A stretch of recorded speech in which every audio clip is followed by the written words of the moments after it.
Greta's with me when I pull Susie out of the surge tank. Why her? Greta asks. Because I want her out first, I say, wondering if Greta's jealous. I don't blame her. Susie's beautiful, but she's also smart. There isn't a better syntax runner in Ashanti Industrial. What happened? Susie asks when she's over the grogginess. Did we make it back? I ask her to tell me the last thing she remembers. Customs, Susie says. Those pricks on Archangel. And after that? Anything else? The runes. Do you remember casting them? No, she says, then picks up something in my voice. The fact that I might not be telling the truth. Or telling her all she needs to know. Tom, I'll ask you again. Did we make it back? Yeah, I say. We made it back. Susie looks back at the starscape, airbrushed across her surge tank in luminous violet and yellow paint. She'd had it customized on Carillon. It was against regs, something about the paint clogging intake filters. Susie didn't care. She told me it had cost her a week's pay, but it had been worth it to impose her own personality on the gray company architecture of the ship. Funny how I feel like I've been in that thing for months. I shrug. That's the way it feels sometimes. Then nothing went wrong? Nothing at all. Susie looks at Greta. Then who are you? She asks. Greta says nothing. She just looks at me expectantly. I start shaking and realize I can't go through with this. Not yet. End it, I tell Greta. Greta steps towards Susie. Susie reacts, but she isn't quick enough. Greta pulls something from her pocket and touches Susie on the forearm. Susie drops like a puppet, out cold.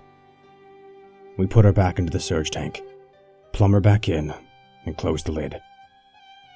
She won't remember anything, Greta says. The conversation never left her short-term memory. I don't know if I can go through with this, I say. Greta touches me with her other hand. No one ever said this was going to be easy. I was just trying to ease her into it gently. I didn't want to tell her the truth right out. I know, Greta says. You're a kind man, Tom. Then she kisses me. I remembered Archangel as well. That was about where it all started to go wrong. We just didn't know it then. We missed our first takeoff slot when Customs found a discrepancy in our cargo waybill. It wasn't serious, but it took them a while to realize their mistake. By the time they did, we knew we were going to be sitting on the ground for another 8 hours while inbound control processed a fleet of bulk carriers. I told Susie and Ray the news. Susie took it pretty well, or about as well as Susie ever took that kind of thing. I suggested she use the time to scour the docks for any hot syntax patches. Anything that might shave a day or two off our return trip. Company authorized? She asked. I don't care, I said. What about Ray? Susie asked. Is he going to sit here drinking tea while I work for my pay? I smiled. They had a bickering love-hate thing going on. No, Ray can do something useful as well. He can take a look at the Q-planes. Nothing wrong with those planes, Ray said. I took off my old Ashanti Industrial bib cap, scratched my bald spot, and turned to the jib man. Right, then it won't take you long to check them over, will it? Whatever, Skip. The thing I liked about Ray was that he always knew when he'd lost an argument. He gathered his kit and went out to check over the planes. I watched him climb the jib ladder, tools hanging from his belt. Susie got her face mask, long black coat, and left, vanishing into the vapor haze of the docks, boot heels clicking into the distance long after she'd passed out of sight. I left the Blue Goose, walking in the opposite direction to Susie. Overhead, the bulk carriers slid in one after the other. You heard them long before you saw them. Mournful, cetacean moans cut down through the piss-yellow clouds over the port. When they emerged, you saw dark hulls, scabbed and scarred by the blocky extrusions of syntax patterning, jibs and Q-planes retracted for landing and undercarriages clutching down like talons. The carrier stopped over the allocated wells and lowered down on a scream of thrust. Docking gantries closed around them like grasping skeletal fingers. Cargo handling soars plodded out of their holding pens, some of them autonomous, some still being ridden by trainers. There was a shocking silence as the engines cut, until the next carrier began to approach through the clouds. I always liked watching ships coming and going, even when they're holding my own ship on the ground. I couldn't read the syntax, but I knew these ships had come in all the way from the rift. The Aquila rift is about as far out as anyone ever goes. At medium tunnel speeds, it's a year from the center of the local bubble. I've been out that way once in my life. I've seen the view from the near side of the rift, like a good tourist. It was far enough for me. When there was a lull in the landing pattern, I ducked into a bar and found an Aperture Authority booth that took a shanty credit. I sat in the seat and recorded a 30-second message to Katerina. I told her I was on my way back, but that we were stuck on Archangel for another few hours. I warned her that the delay might cascade due to our tunnel routing, depending on how busy things were at the authorities' end. Based on our past experience, an 8-hour ground hold might become a 2-day hold at the surge point. I told her I'd be back, but she shouldn't worry if I was a few days late. Outside, a Diplodocus slouched by with a freight container strapped between its legs. I told Katerina I loved her and couldn't wait to get back home. While I walked back to the Blue Goose, I thought of the message racing ahead of me, transmitted at light speed up system, then copied into the memory buffer of the next outgoing ship.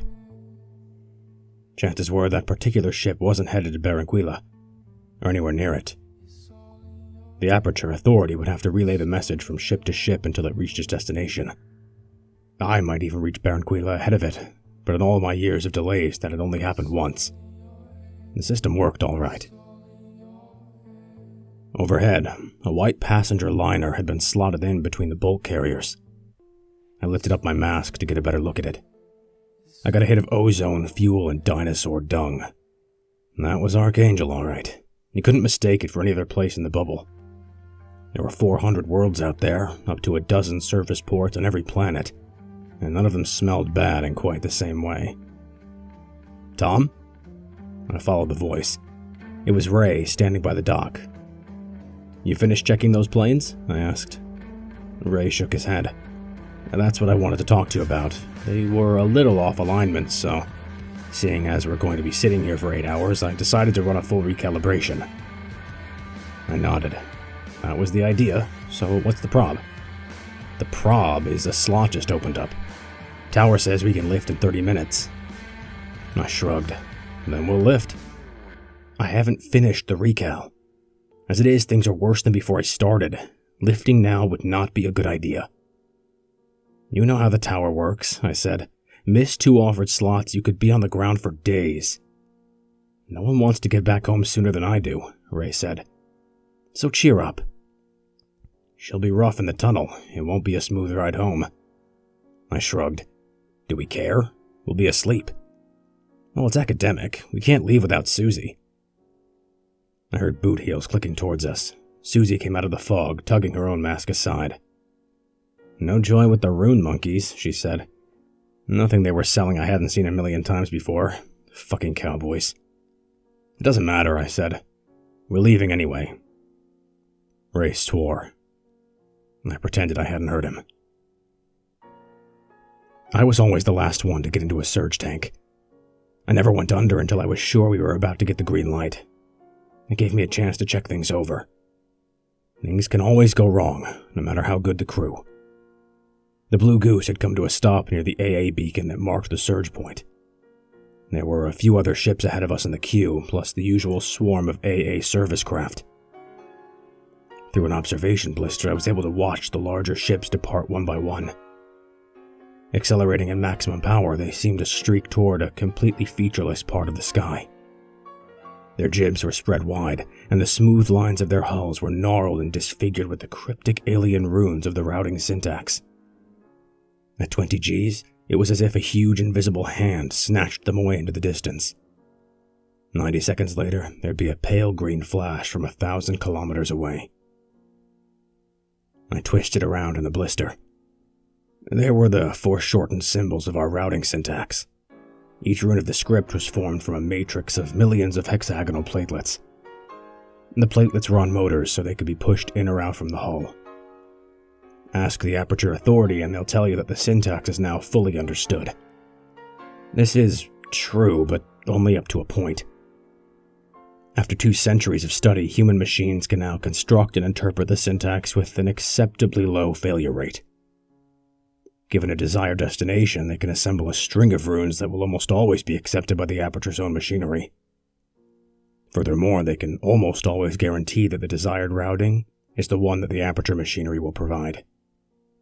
In short, you usually get where you want to go. Take a simple point-to-point transfer, like the Haraki run. In that case, there's no real disadvantage in using automatic syntax generators. But for longer trajectories, those that may involve 6 or 7 transits between Aperture hubs, machines lose the edge. They find a solution, but usually it isn't the optimum one. That's where syntax runners come in. People like Susie have an intuitive grasp of syntax solutions. They dream in runes. When they see a poorly constructed script, they feel it like a toothache. It affronts them. A good syntax runner can shave days off a route. For a company like Ashanti Industrial, that can make a lot of difference. But I wasn't a syntax runner. I could tell when something had gone wrong with the platelets, but I had to trust that Susie had done her job. I had no other choice. But I knew Susie wouldn't screw things up. I twisted around and looked back the other way. Now that we were in space, the Q planes had deployed. They were swung out from the hull on triple 100-meter-long jibs like the arms of a grapple. I checked that they were locked in their fully extended positions, and that the status lights were all in the green. The jibs were Ray's area. He'd been checking the alignment of the ski-shaped Q-planes when I ordered him to close up ship and prepare to lift. I couldn't see any visible indication that they were out of alignment, but then again, it wouldn't take much to make our trip home bumpier than usual. But as I told Ray, who cared? The Blue Goose could take a little tunnel turbulence. It was built to. I checked the surge point again. Only 3 ships ahead of us. I went back to the surge tanks and checked that Susie and Ray were alright. Ray's tank had been customized at the same time that Susie had had hers done. It was full of images of what Susie called the BVM, the Blessed Virgin Mary. The BVM was always in a spacesuit carrying a little space-suited Jesus. Their helmets were airbrushed gold halos. The artwork had a cheap, hasty look to it. I assumed Ray hadn't spent as much as Susie. Quickly, I stripped down to my underclothes. I plumbed into my own unpainted surge tank and closed the lid. The buffering gel sloshed in. Within about 20 seconds, I was already feeling drowsy. By the time traffic control gave us the green light, I'd be asleep. I've done it 1,000 times. There was no fear, no apprehension, just a tiny flicker of regret. I've never seen an aperture. And again, very few people have. Witnesses report a donut-shaped lump of dark chondrite asteroid, about 2 kilometers across. The entire middle section has been cored out, with the inner part of the ring faced by the quixotic matter machinery of the aperture itself. They say the Q-matter machinery twinkles and moves all the while, like the ticking innards of a very complicated clock. But the monitoring systems of the Aperture Authority detect no movement at all. It's alien technology. We have no idea how it works or even who made it. Maybe, in hindsight, it's better not to be able to see it. It's enough to dream and then awake and know that you're somewhere else.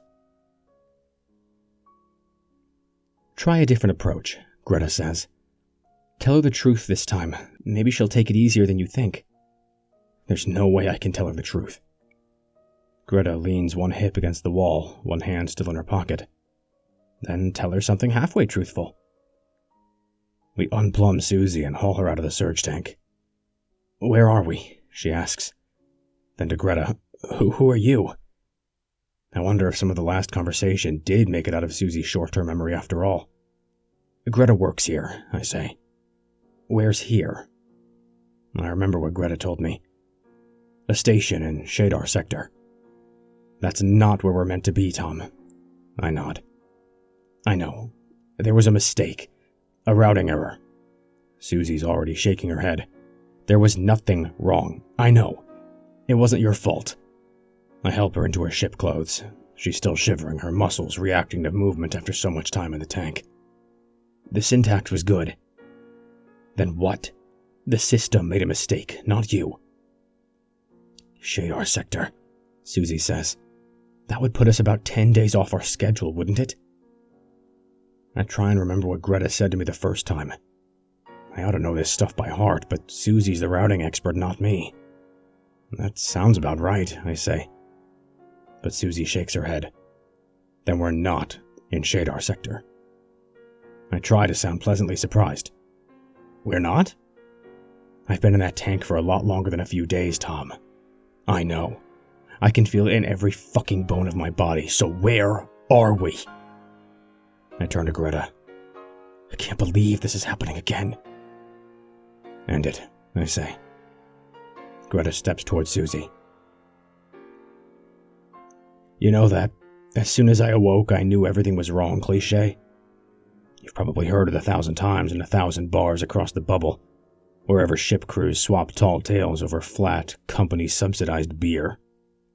The trouble is that sometimes that's exactly the way it happens. I never felt good after a period in the surge tank, but the only time I had ever come around feeling anywhere near this bad was after that trip I took to the edge of the bubble. Mulling this, but knowing there was nothing I could do about it until I was out of the tank, it took me half an hour of painful work to free myself from the connections. Every muscle fiber in my body felt like it had been shredded. Unfortunately, the sense of wrongness didn't end with the tank. The Blue Goose was much too quiet. We should have been heading away from the last exit aperture after our routing, but the distant, comforting rumble of the fusion engines wasn't there at all. That meant we were in freefall. Not good. I floated out of the tank, grabbed a handhold, and levered myself around to view the other two tanks. Ray's largest BVM stared back radiantly from the cowl of his tank. The bioindices were all in the green. Ray was still unconscious, but there was nothing wrong with him. Same story with Susie.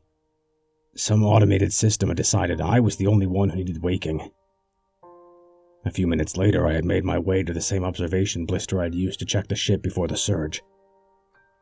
I pushed my head into the scuffed glass half-dome and looked around. We'd arrived somewhere. The Blue Goose was sitting in a huge zero-gravity parking bay. The chamber was an elongated cylinder, hexagonal in cross-section. The walls were a smear of service machinery. Squat modules, snaking umbilical lines, the retracted cradles of unused docking berths. Whichever way I looked, I saw other ships locked into cradles. Every make and class you could think of, every possible configuration of hull design compatible with aperture transistors. Service lights threw a warm golden glow on the scene. Now and then the whole chamber was bathed in the stuttering violet flicker of a cutting torch. It was a repair facility. I was just starting to mull on that when I saw something extend itself from the wall of the chamber. It was a telescopic docking tunnel, groping toward our ship. Through the windows in the side of the tunnel I saw figures floating, pulling themselves along hand over hand. I sighed and started making my way to the airlock. By the time I reached the lock, they were already through the first stage of the cycle. Nothing wrong with that. There was no good reason to prevent foreign parties boarding a vessel. But it was just a tiny bit impolite.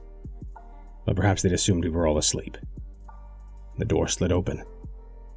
"You're awake," a man said. "Captain Thomas Gundlepe of the Blue Goose, isn't it?" "Guess so," I said. "Mind if we come in?"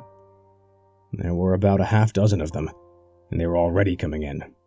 They all wore slightly time-worn ochre overalls, flashed with too many company sigils. My hackles rose. I didn't really like the way they were barging in. "What's up?" I said. "Where are we?" "Where do you think?" the man said. He had a face full of stubble with bad yellow teeth. I was impressed by that. Having bad teeth took a lot of work these days. It was years since I'd seen anyone who had the same dedication to the art. I'm really hoping you're not going to tell me we're still stuck in Archangel system, I said. No, you made it through the gate. And? There was a screw-up, routing error. You didn't pop out at the right aperture. Ah, Christ. I took off my bib cap. It never rains. Something went wrong with the insertion, right? Maybe, maybe not. Who knows how these things happen? All we know is you aren't supposed to be here. Right, and where is here? Soundwalkie Station, Shadar Sector. He said it as though he was already losing interest, as if this was a routine he went through several times a day. He might have been losing interest, I wasn't. I'd never heard of Soundwalkie Station, but I'd certainly heard of Shadar Sector. Shadar was a K supergiant out toward the edge of the local bubble. It defined one of the 70-odd navigational sectors across the whole bubble. Did I mention the bubble already? You know how the Milky Way galaxy looks? You've seen it 1,000 times in paintings and computer simulations. A bright central bulge at the galactic core, with lazily curved spiral arms flung out from that hub, each arm composed of hundreds of billions of stars, ranging from the dimmest, slow-burning dwarfs to the hottest supergiants teetering on the edge of supernova extinction. Now, zoom in on one arm of the Milky Way. There's the sun, orange-yellow, about 2/3 out from the center of the galaxy. Lanes and folds of dust swaddle the sun out to distances of tens of thousands of light-years. Yet the sun itself is sitting right in the middle of a 400 light-year-wide hole in the dust. A bubble in which the density is about a 20th of its average value. That's the local bubble. It's as if God blew a hole in the dust just for us. Except, of course, it wasn't God. It was a supernova, about 1 million years ago. Look further out and there are more bubbles, their walls intersecting and merging, forming a vast froth-like structure tens of thousands of light-years across. There are structures of Loop 1 and Loop 2 and the Lindblad Ring. There are even super-dense knots where the dust is almost too thick to be seen through at all. Black calls like the Taurus or Rho Apuichi dark clouds or the Aquila rift itself. Lying outside the local bubble, the rift is the furthest point in the galaxy we've ever traveled to. It's not a question of endurance or nerve. There simply isn't a way to get beyond it. At least not within the faster-than-light network of aperture links. The rabbit warren of possible routes just doesn't reach any further. Most destinations, including most of those on Blue Goose's itinerary, didn't even get you beyond the local bubble. For us, it didn't matter. There's still a lot of commerce you can do within 100 light-years of Earth. But Shadar was right on the periphery of the bubble, where dust density began to ramp up to normal galactic levels. 228 light-years from Mother Earth. Again, not good. I know this is a shock for you, another voice said, but it's not as bad as you think it is. I looked at the woman who had just spoken, medium height, the kind of face they called elfin, with slanted, ash-gray eyes and a bob of shoulder-length chrome-white hair. The face achingly familiar. It isn't. I wouldn't say so, Tom, she smiled. After all, it's given us the chance to catch up on old times, hasn't it? Greta? I asked disbelievingly. She nodded. For my sins. My God, it is you, isn't it? I wasn't sure you'd recognize me, especially after all this time. You didn't have much trouble recognizing me. I didn't have to. The moment you popped out, we picked up your recovery transponder, told us the name of your ship, who owned her, who was flying it, what you were carrying, where you were supposed to be headed. When I heard it was you, I made sure I was part of the reception team. But don't worry, it's not like you've changed all that much. Well, you haven't either, I said. It wasn't quite true, but who honestly wants to hear that they look about 10 years older since the last time you saw them, even if they don't look all that bad with it? I thought about how she had looked naked. Memories that I'd kept buried for a decade spooling into daylight. It shamed me that they were still so vivid, as if some furtive part of my subconscious had been secretly hoarding them through years of marriage and fidelity. Greta half smiled. It was as if she knew exactly what I was thinking. You were never a good liar, Tom. Yeah, I guess I need some practice. There was an awkward silence. Neither of us seemed to know what to say next. While we hesitated, the others floated around us, saying nothing. Well, I said, who'd have guessed we'd end up meeting like this? Greta nodded and offered the palms of her hands in a kind of apology. I'm just sorry we aren't meeting under better circumstances, she said. But if it's any consolation, what happened wasn't at all your fault. We checked your syntax, and there wasn't a mistake. It's just now and then the system throws a glitch. Funny how no one likes to talk about that very much, I said. Could have been worse, Tom. I remember what you used to tell me about space travel. Yeah? Which particular pearl of wisdom would that have been? If you're in a position to moan about a situation, you've no right to be moaning. Christ, did I actually say that? Mm-hmm. And I bet you're regretting it now, but look, it really isn't that bad. You're only 20 days off schedule. Greta nodded toward the man who had the bad teeth. Colding says you'll only need a day of damage repair before you can move off again, and then another 25 days before you reach your destination, depending on routing patterns.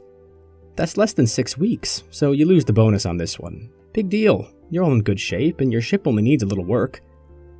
Why don't you just bite the bullet and sign the repair paperwork? I'm not looking forward to another 20 days in the surge tank. There's something else as well. Which is? I was about to tell her about Katerina, how she'd have been expecting me back already.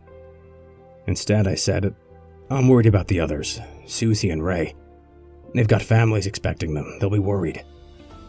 I understand, Greta said.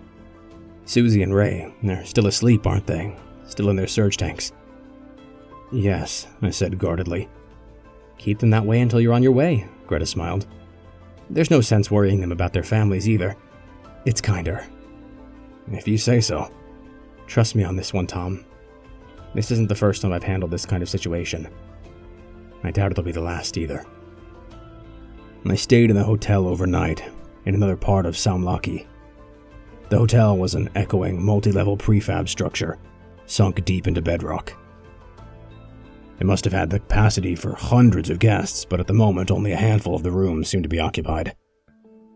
I slept fitfully and got up early. In the atrium, I saw a bib-capped worker in rubber gloves removing diseased carp from a small ornamental pond. Watching him pick out the ailing, metallic orange fish, I had a flash of déjà vu.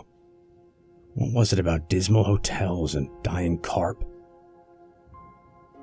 Before breakfast, bleakly alert even though I didn't really feel as if I'd had a good night's sleep, I visited Colding and got a fresh update on the repair schedule.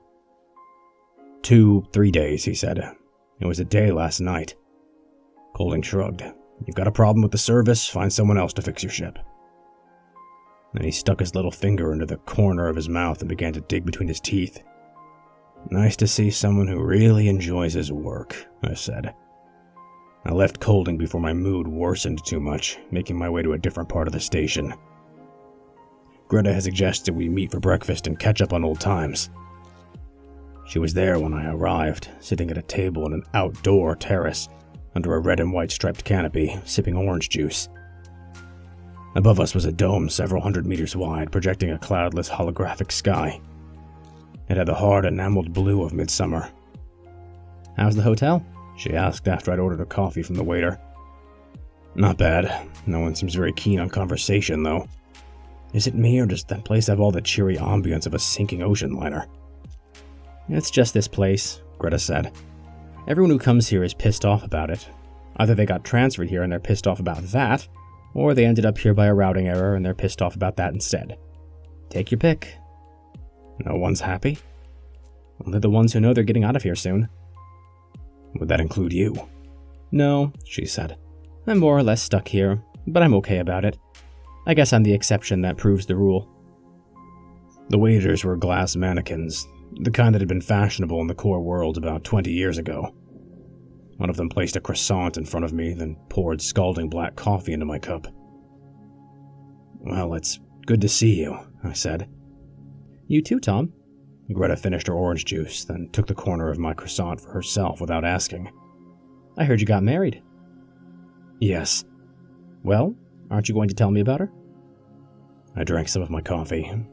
Her name's Katerina. Nice name. She works in the Department of Bioremediation on Kagawa. Kids? Not yet. It wouldn't be easy, the amount of time we both spend away from home. She had a mouthful of croissant. But one day you might think about it. Nothing's ruled out, I said. As flattered as I was that she was taking such an interest in me, the surgical precision of her questions left me slightly uncomfortable. There was no thrust and parry, no fishing for information. That kind of directness unnerved, but at least it allowed me to ask the same questions. What about you, then? Nothing very exciting. I got married a year or so after I last saw you. A man called Marcel. Marcel, I said, ruminatively, as if the name had cosmic significance. Well, I'm happy for you. I take it he's here too? No, our work took us in different directions. We're still married, but... Greta left the sentence hanging. It can't be easy, I said. If it was meant to work, we'd have found a way. Anyway, don't feel too sorry for either of us. We've both got our work. I wouldn't say I was any less happy than the last time we met. Well, that's good, I said. Greta leaned over and touched my hand. Her fingernails were midnight black with a blue sheen. Look, this is really presumptuous of me. It's one thing asking to meet up for breakfast. It would have been rude not to. But how would you like to meet again later? It's really nice to eat here in the evening. Turn down the lights. The view through the dome is really something. I looked up into that endless holographic sky. I thought it was faked. Oh, it is, she said. But don't let that spoil it for you. I settled in front of the camera and started speaking. Katerina, I said. Hello. I hope you're all right. By now I hope someone from the company will have been in touch. If they haven't, I'm pretty sure you'll have made your own inquiries. I'm not sure what they told you, but I promise you that we're safe and sound and that we're coming home. I'm calling from somewhere called Samlaki Station, a repair facility on the edge of the Shadar sector. It's not much to look at, just a warren of tunnels and centrifuges dug into a pitch-black D-type asteroid, about half a light year from the nearest star. The only reason it's here at all is because there happens to be an aperture next door. It's how we got here in the first place. Somehow or other, Blue Goose took a wrong turn in the network, what they call a routing error. The Goose came in last night, local time. I've been in the hotel since then. I didn't call last night because I was too tired and disoriented after coming out of the tank, and I didn't know how long we were going to be here. It seemed better to wait until morning, when we'd have a better idea of the damage to the ship. It's nothing serious, just a few bits and pieces buckled during the transit. But it means we're going to be here for another couple of days. Colding, he's the repair chief, says 3 at the most. By the time we get back on course, however, we'll be about 40 days behind schedule. I paused, eyeing the incrementing cost indicator. Before I sat down in the booth, I always had an eloquent and economical speech queued up in my head, one that conveyed exactly what needed to be said, with the measure and grace of a soliloquy. But my mind always dried up as soon as I opened my mouth, and instead of an actor, I ended up sounding like a small-time thief, concocting some fumbling alibi in the presence of quick-witted interrogators. I smiled awkwardly and continued. It kills me to think that this message is going to take so long to get to you. But if there's a silver lining, it's that I won't be far behind it. By the time you get this, I should be home only a couple of days later. So don't waste money replying to this, because by the time you get it, I'll have already left Samlaki Station. Just stay where you are, and I promise I'll be home soon. That was it. There was nothing more I needed to say other than, I miss you. Delivered after a moment's pause. I meant it to sound emphatic, but when I replayed the recording, it sounded more like an afterthought. I could have recorded it again, but I doubted that I would have been any happier. Instead, I just committed the existing message for transmission and wondered how long it would have to wait before going on its way. Since it seemed unlikely that there was a vast flow of commerce in and out of Samlaki, our ship might be the first suitable outbound vessel. I emerged from the booth.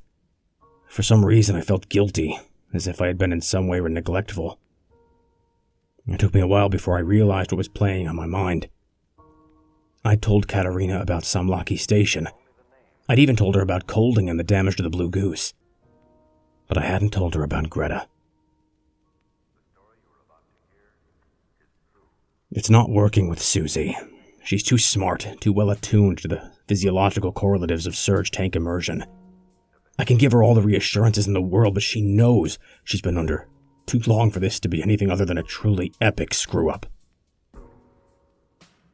She knows that we aren't just talking weeks or even months of delay here. Every nerve in her body is screaming that message into her skull. I had dreams, she says, when the grogginess fades. What kind? Dreams that I kept waking. Dreams that you were pulling me out of the surge tank. You and someone else. I do my best to smile. I'm alone, but Greta isn't far away. The hypodermic's in my pocket now. I always get bad dreams coming out of the tank, I say. These felt real. Your story kept changing, but you kept telling me we were somewhere. And that we'd gone a little off course, but that it was nothing to worry about. So much for Greta's reassurance that Susie will remember nothing after our aborted efforts at waking her. Seems that her short-term memory isn't quite as fallible as we'd like. It's funny you should say that, I tell her. Because, actually, we are a little off course. She's sharper with every breath. Susie was always the best of us at coming out of the tank. Tell me how far, Tom. Farther than I'd like. She balls her fists. I can't tell if it's aggression or some lingering neuromuscular effect of her time in the tank. How far? Beyond the bubble? Beyond the bubble, yes. Her voice grows small and childlike. Tell me, Tom. Are we out beyond the rift? I can hear the fear. I understand what she's going through. It's the nightmare that all ship crews live with on every trip. That something will go wrong with the routing, something so severe that they'll end up on the very edge of the network. That they'll end up so far from home that getting back will take years, not months. And that, of course, years will have already passed, even before they begin the return trip. That loved ones will be years older when they reach home. If they're still there. If they still remember you or want to remember. If they're still recognizable. Or alive. Beyond the Aquila rift. It's shorthand for the trip no one ever hopes to make by accident. The one that will screw up the rest of your life. The one that creates the ghosts you see haunting the shadows of company bars across the whole bubble. Men and women ripped out of time. Cut adrift from families and lovers by an accident of an alien technology we use, but barely comprehend. Yes, I say. We're beyond the rift. Susie screams, knitting her face into a mask of anger and denial. My hand is cold around the hypodermic. I consider using it.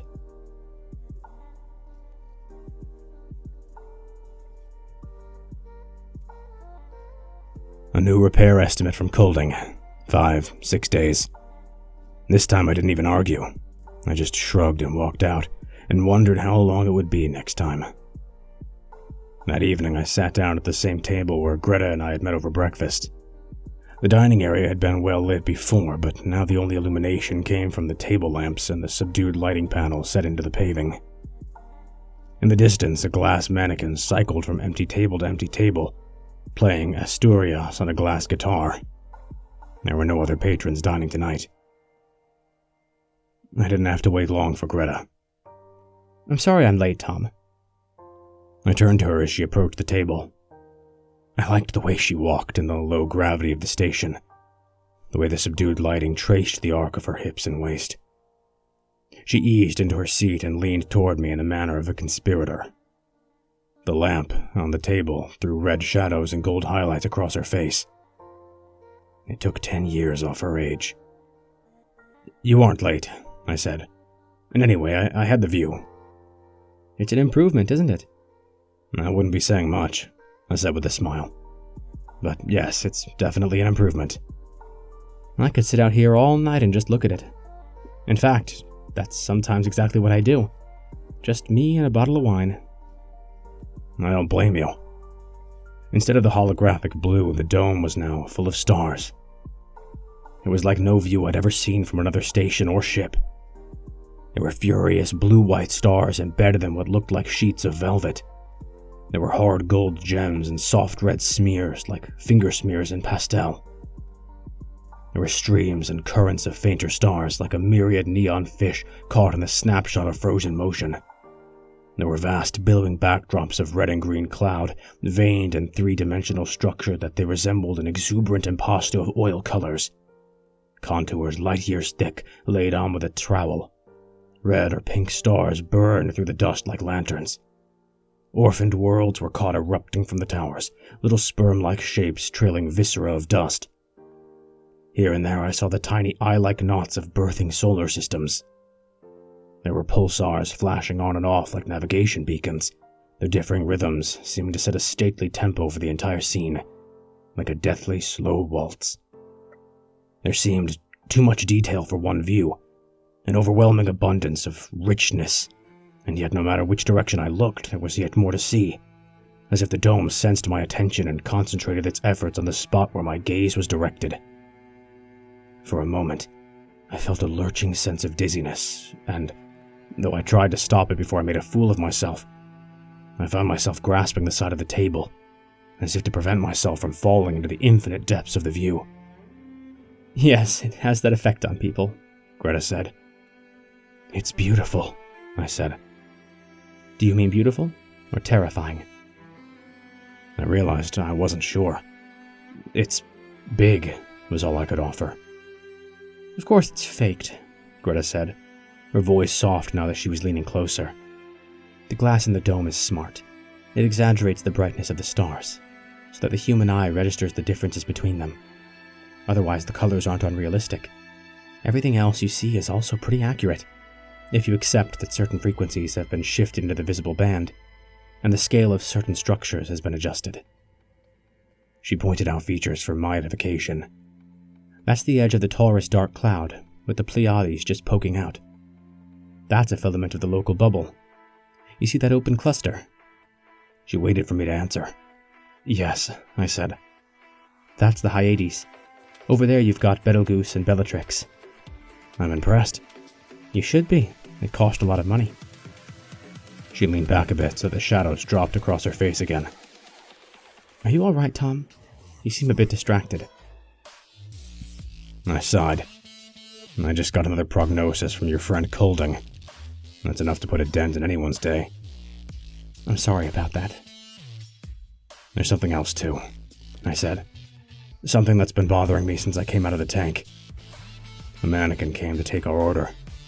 I let Greta choose for me." "You can talk to me about it, whatever it is," she said when the mannequin had gone. "It isn't easy." "Something personal, then? Is it about Katerina?" She bit her tongue. "No, sorry, I shouldn't have said that." "It's not about Katerina. Not exactly, anyway. But even as I said it, I knew that in a sense it was about Katerina, and how long it was going to be before we saw each other again." "Go on, Tom." This is going to sound silly, but I wonder if everyone's being straight with me. It's not just Colding, it's you as well. When I came out of that tank, I felt the same way I felt when I'd been out to the rift. Worse, if anything. I felt like I'd been in the tank for a long, long time. "It feels that way sometimes." "I know the difference, Greta. Trust me on this." "So what are you saying?" The problem was that I really wasn't sure. It was one thing to feel a vague sense of unease about how long I'd been in the tank. It was another to come out and accuse my host of lying, especially when she had been so hospitable. "Is there any reason you'd lie to me?" "Come off it, Tom. What kind of question is that?" As soon as I had said it, it sounded absurd and offensive to me as well. I wished I could reverse time and start again, ignoring my misgivings. "I'm sorry," I said. "Stupid. Just put it down to messed up biorhythms or something."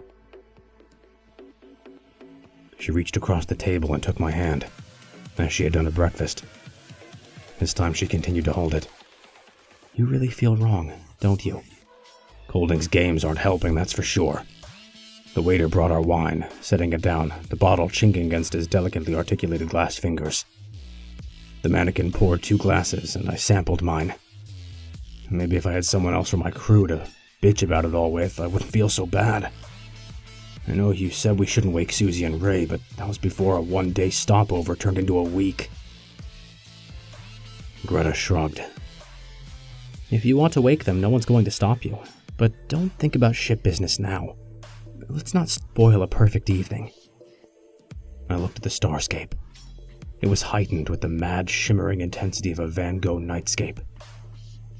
It made one feel drunk and ecstatic just to look at it.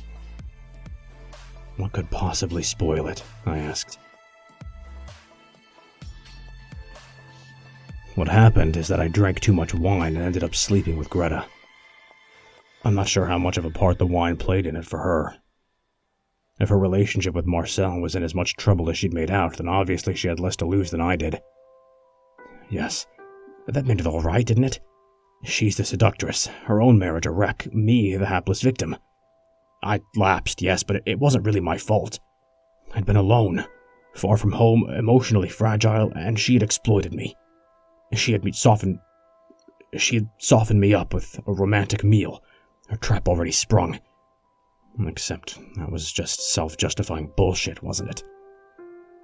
If my own marriage was in such great shape, why had I failed to mention Greta when I called home? At the time, I justified that omission as an act of kindness toward my wife. Katerina didn't know that Greta and I had ever been a couple. But why worry Katerina by mentioning another woman, even if I pretended that we'd never met before? Except now, I could see that I'd failed to mention Greta for another reason entirely. Because in the back of my mind, even then, there had been the possibility that we might end up sleeping together. I was already covering myself when I called Katerina, already making sure there wouldn't be any awkward questions when I got home.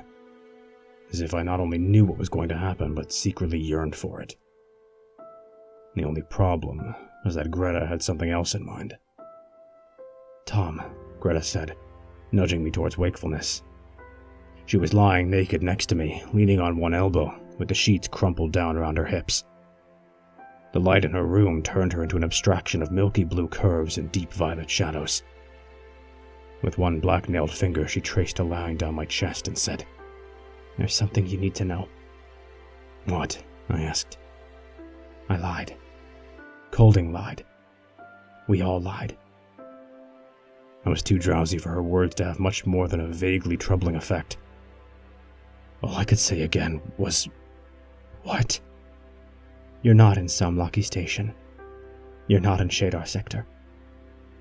I started waking up properly. "Say that again." "The routing error was more severe than you were led to believe. It took you far beyond the local bubble." I groped for anger, even resentment, but all I felt was a dizzying sensation of falling. "How far out?" "Further than you thought possible." The next question was obvious. "Beyond the rift?" "Yes," she said, with the faintest of smiles, as if humoring me in a game whose rules and objectives she found ultimately demeaning. "Beyond the Aquila rift. A long, long way beyond it." "I need to know, Greta." She pushed herself from the bed, reached for a gown. "And get dressed. I'll show you." I followed Greta in a daze. She took me to the dome again. It was dark, just as it had been the night before, with only the lamplit tables to act as beacons. I supposed that the illumination throughout Samlaki Station, or wherever this was at the whim of its occupants and didn't necessarily have to follow any recognizable diurnal cycle. Nonetheless, it was still unsettling to find it changed so arbitrarily. Even if Greta had the authority to turn out the lights when she wanted to, didn't anyone else object? But I didn't see anyone else to object. There was no one else around. Only a glass mannequin standing at attention with a napkin over one arm. She sat us at a table. "Do you want a drink, Tom?" "No thanks. For some reason, I'm not quite in the mood." She touched my wrist. "Don't hate me for lying to you. It was done out of kindness. I couldn't break the truth to you in one go." Sharply, I withdrew my hand. Shouldn't I be the judge of that? "So what is the truth, exactly?" "It's not good, Tom." "Tell me. Then I'll decide." I didn't see her do anything, but suddenly the dome was filled with stars again, just as it had been the night before. The view lurched, zooming outward. Stars flowed by from all sides like white sleet. Nebula ghosted past in spectral wisps. The sense of motion was so compelling that I found myself gripping the table, seized by vertigo. "Easy, Tom," Greta whispered. The view lurched, swerved, contracted.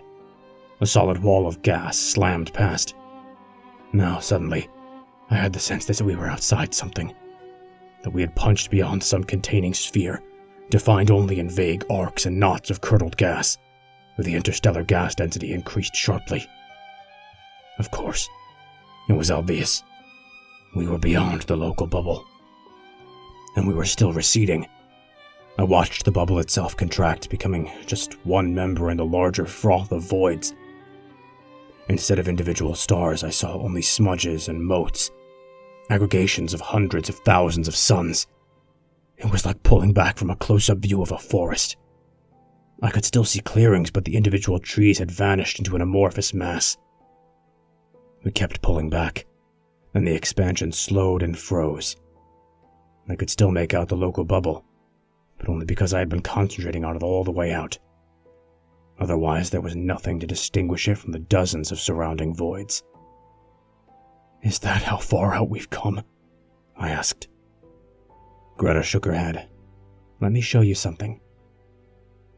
Again, she did nothing that I was aware of, but the bubble I had been looking at was suddenly filled with a skein of red lines, like a child's scribble. "Aperture connections," I said. As shocked as I was by the fact that she had lied to me, and as fearful as I was about what the truth might hold, I couldn't turn off the professional part of me, the part that took pride in recognizing such things. Greta nodded. "Those are the main commerce routes, the well-mapped connections between large colonies and major trading hubs. Now I'll add all mapped connections, including those that have only ever been traversed by accident." The scribble did not change dramatically. It gained a few more wild loops and hairpins, including one that reached beyond the wall of the bubble to touch the sunward end of the Aquila rift.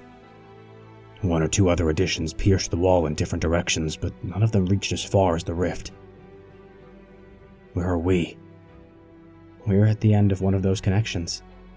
You can't see it because it's pointing directly toward you." She smiled slightly. "I needed to establish the scale that we're dealing with. How wide is the local bubble, Tom? 400 light years, give or take?"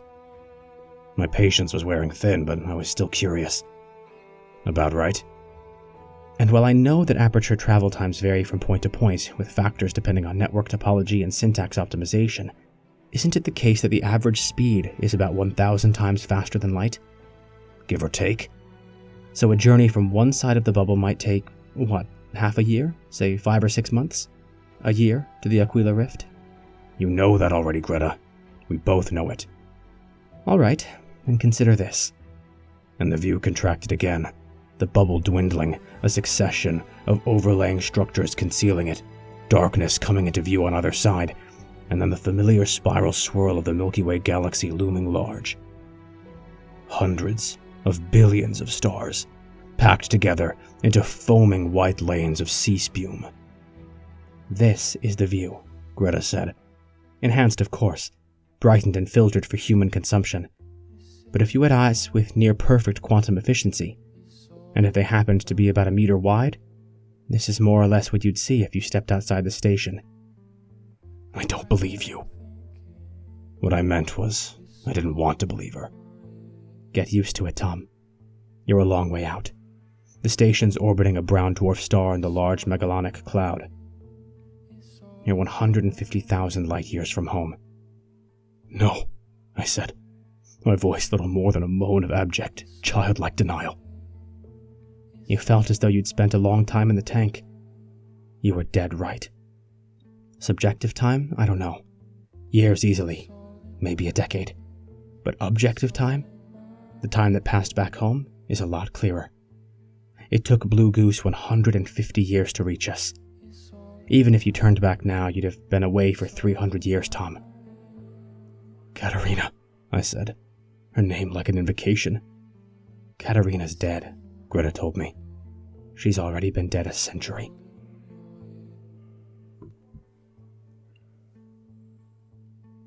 How do you adjust to something like that? The answer is that you just can't count on adjusting to it at all. Not everyone does. Greta told me that she had seen just about every possible reaction in the spectrum, and the one thing she had learned was that it was next to impossible to predict how a given individual would take the news. She had seen people adjust to the revelation with little more than a world-weary shrug, as if this was merely the latest in a line of galling surprises life had thrown at them, no worse in its way than illness or bereavement or any number of personal setbacks. She had seen others walk away and kill themselves about half an hour later. But the majority, she said, did eventually come to some kind of accommodation with the truth, however faltering and painful the process. "Trust me, Tom," she said. "I know you now. I know you have the emotional strength to get through this. I know you can learn to live with it." "Why didn't you tell me straight away, as soon as I came out of the tank?" "Because I didn't know if you were going to be able to take it." "You waited until after you knew I had a wife." "No," Greta said. "I waited until after we'd made love. Because then I knew Katerina couldn't mean that much to you." "Fuck you." "Fuck me? Yes, you did. That's the point." I wanted to strike out against her. But what I was angry at was not her insinuation, but the cold-hearted truth of it. She was right, and I knew it. I just didn't want to deal with that, any more than I wanted to deal with the here and now. I waited for the anger to subside. "You say we're not the first," I said. "No, we were the first, I suppose. The ship I came in. Luckily, it was well equipped. After the routing error, we had enough supplies to set up a self-sustaining station on the nearest rock. We knew there was no going back, but at least we could make some kind of life for ourselves here." "And after that?" "We had enough to do just keeping ourselves alive the first few years. But then another ship came through the aperture. Damaged, drifting much like Blue Goose. We hauled her in, warmed her crew, broke the news to them." "How'd they take it?" "About as well as you'd expect." Greta laughed hollowly to herself. "A couple of them went mad. Another killed herself, but at least a dozen of them are still here. In all honesty, it was good for us that another ship came through. Not just because they had supplies we could use, but because it helped us to help them. Took our minds off our own self-pity. It made us realize how far we'd come, and how much help these newcomers needed to make the same transition. That wasn't the last ship either. We've gone through the same process with 8 or 9 others since then." Greta looked at me, her head cocked against her hand. "There's a thought for you, Tom." "There is?" She nodded. "It's difficult for you now, I know. And it'll be difficult for you some time to come, but it can help to have someone else to care about. It can smooth the transition." "Like who?" I asked. "Like one of your other crew members," Greta said. "You could try waking one of them now." "Greta's with me when I pull Susie out of the surge tank." "Why her?" Greta asked. Greta asks, "Because I want her out first," I say, wondering if Greta's jealous.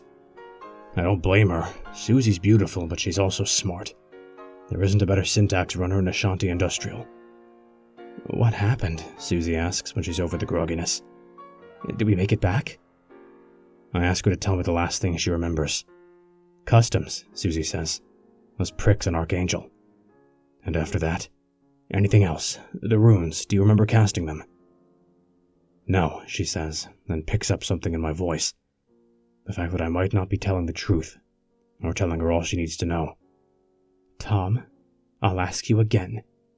Did we make it back?" A minute later, we're putting Susie back into the tank. It hasn't worked first time. Maybe next try.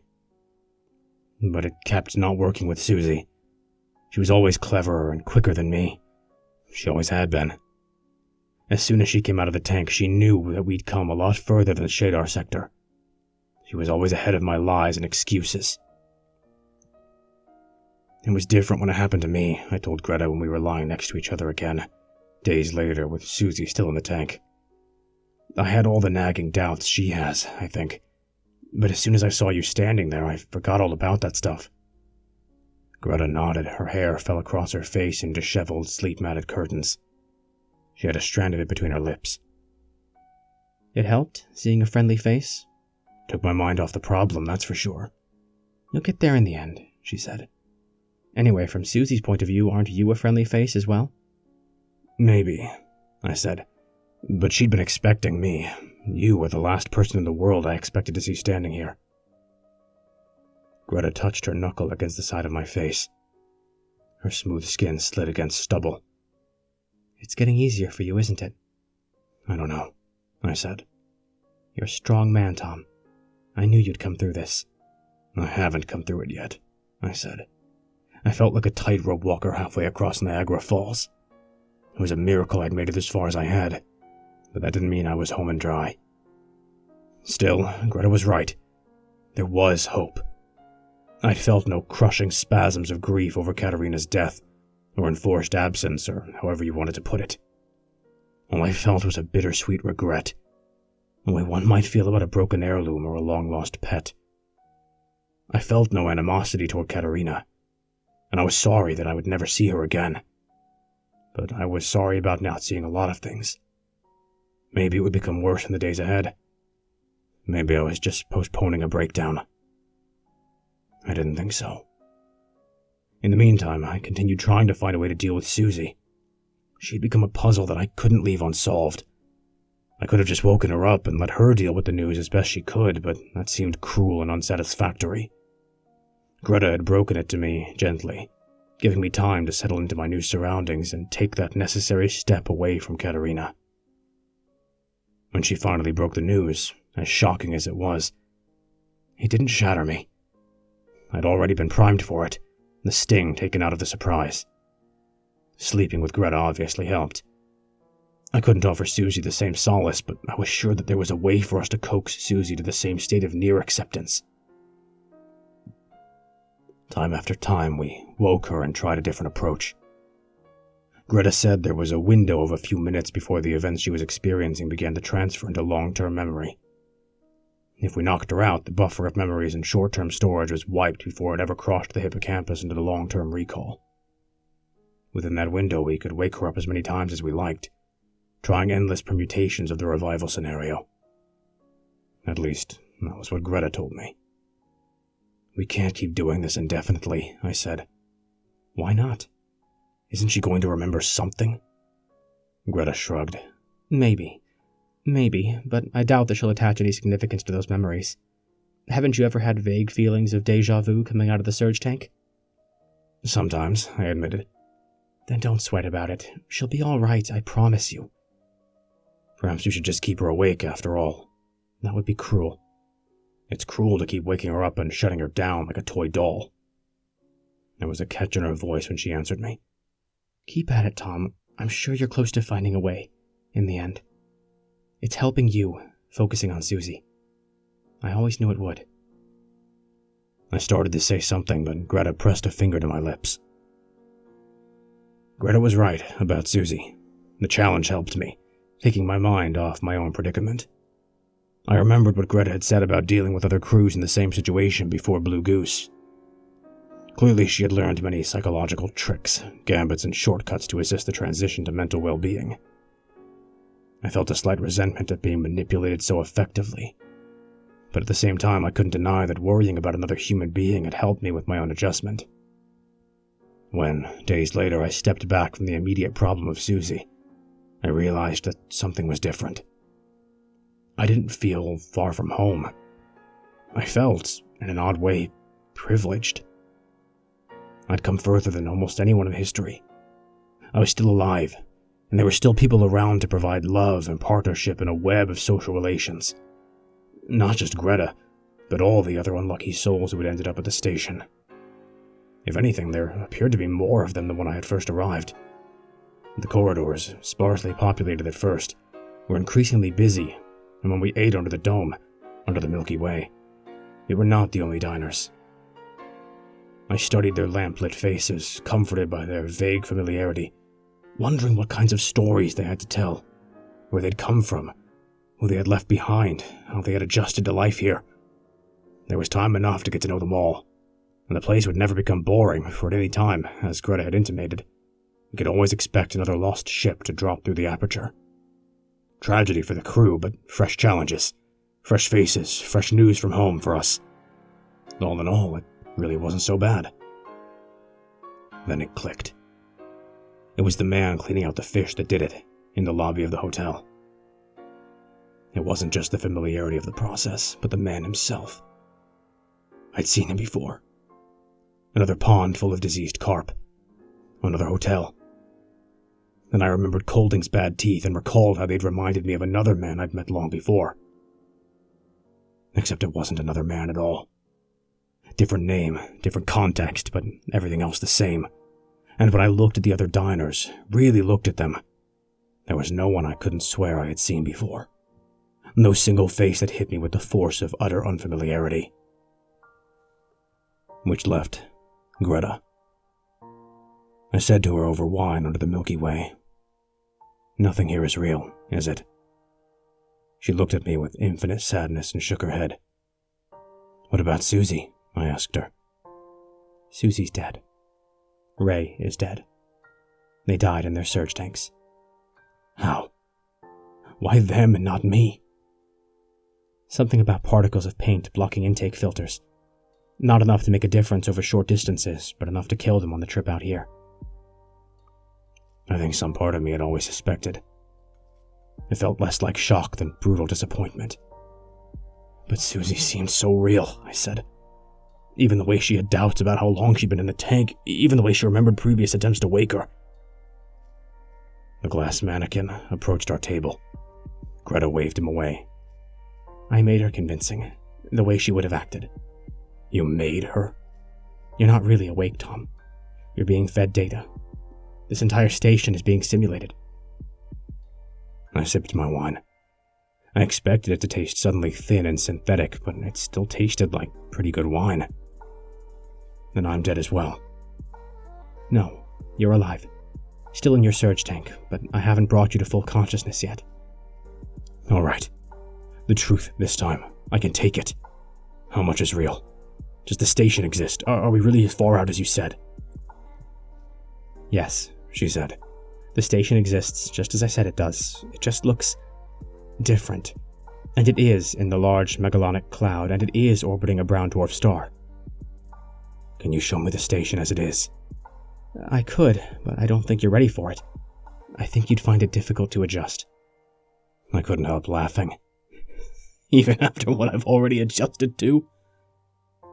"You've only made half the journey, Tom." "But you made it." "I did, Tom, but for me it was different." Greta smiled. "For me, everything was different." Then she made the light show change again. None of the other diners appeared to notice as we began to zoom in toward the Milky Way, crashing toward the spiral, ramming through shoals of outlying stars and gas clouds. The familiar landscape of the local bubble loomed large. The image froze, the bubble one amongst many such structures. Again, it filled with the violent red scribble of the aperture network. But now the network wasn't the only one. It was merely one ball of red yarn amongst many, spaced out across tens of thousands of light years. None of the scribbles touched each other yet. In the way they were shaped, in the way they almost abutted against each other, it was possible to imagine that they had once been connected. They were like the shapes of continents on a world with tectonic drift. "It used to span the galaxy," Greta said. "And something happened. Something catastrophic, which I still don't understand. A shattering into vastly smaller domains, typically a few hundred light years across." "Who made it?" "I don't know. No one knows. They probably aren't around anymore. Maybe that was why it shattered, out of neglect." "But we found it," I said. "The part of it near us still worked." "All the disconnected elements still function," Greta said. "You can't cross from domain to domain, but otherwise the apertures work as they were designed to. Barring, of course, the occasional routing error." "All right," I said. "If you can't cross from domain to domain, how did Blue Goose get this far out? We've come a lot further than a few hundred light years." "You're right, but then such a long-distance connection might have been engineered differently from the others. It appears that the links to the Magellanic Cloud were more resilient. When the domains shattered from each other, the connections reaching beyond the galaxy remained intact. In which case, you can cross from domain to domain, I said. But you have to come all the way out here first. The trouble is, not many want to continue the journey at this point. No one comes here deliberately, Tom. I still don't get it. What does it matter to me if there are other domains? Those regions of the galaxy are thousands of light years from Earth. And without the apertures, we'd have no way of reaching them. They don't matter. There's no one there to use them. Greta's smile was coquettish, knowing. What makes you so certain? Because if there were, wouldn't there be alien ships popping out of the aperture here? You told me Blue Goose wasn't the first through, but our domain, the one in the local bubble, must be outnumbered hundreds to one by all the others. If there are alien cultures out there, each stumbling on their own local domain, why haven't any of them ever come through the aperture the way we did? Again, that smile. But this time it chilled my blood. What makes you think they haven't, Tom? I reached out and took her hand, the way she had taken mine. I took it without force, without malice, but with the assurance that this time, I really sincerely meant what I was about to say. Her fingers tightened around mine. Show me, I said. I want to see things as they really are. Not just the station. You as well. Because by then I'd realized Greta hadn't just lied to me about Susie and Ray. She'd lied to me about the Blue Goose as well. Because we were not the latest human ship to come through. We were the first. You want to see it? She asked. Yes. All of it. You won't like it. I'll be the judge of that. All right, Tom. But understand this. I've been here before. I've done this 1,000,000 times. I care for all the lost souls. And I know how it works. You won't be able to take the raw reality of what's happened to you. You'll shrivel away from it. You'll go mad unless I substitute a calming fiction, a happy ending. Why tell me that now? Because you don't have to see it. You can stop now where you are, with an idea of the truth, an inkling. But you don't have to open your eyes. Do it, I said. Greta shrugged. She poured herself another measure of wine and made sure my own glass was charged. You asked for it, she said. We were still holding hands, two lovers sharing an intimacy. Then everything changed. It was just a flash, just a glimpse, like the view of an unfamiliar room if you turn the lights on for an instant. Shapes and forms, relationships between things. I saw caverns, wormed out and linked, and things moving through those caverns, bustling along with the frantic industry of moles or termites. The things were seldom alike, even in the most superficial sense. Some moved via propulsive waves of multiple clawed limbs. Some wriggled, smooth plaques of carapace grinding against the glassy rock of the tunnels. The things moved between caves in which lay the hulks of ships, almost too strange to describe. And somewhere distant, somewhere near the heart of the rock in a matriarchal chamber all of its own, something drummed out messages to its companions and helpers. Stiffly articulated antler-like forelimbs beating against stretched tympana of finely veined skin. Something that had been waiting here for eternities. Something that wanted nothing more than to care for the souls of the lost.